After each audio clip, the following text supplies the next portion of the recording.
Assalamu alaikum.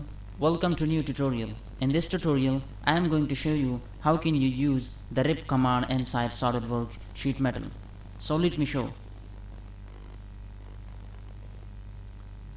Let's come to sketch and draw a center rectangle on front plane.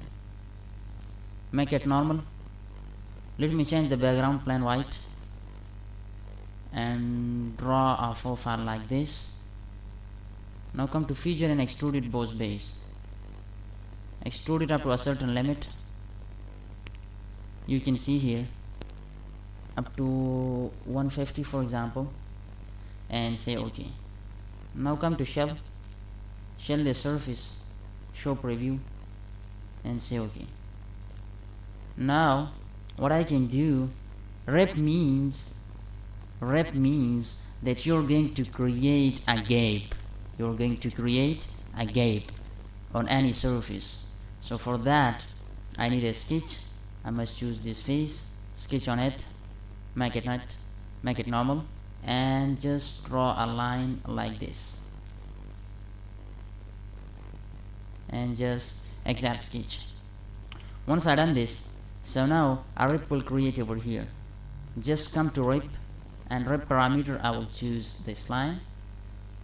Here you can change the direction in one direction, in another direction, or in both directions. And here you can assign the rip width from here. Now see?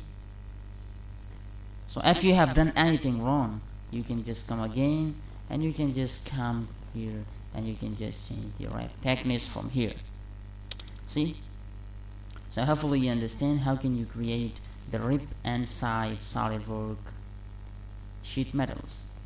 Let me assign some color, select body, and this time let me come here, painted car, and let me choose this one.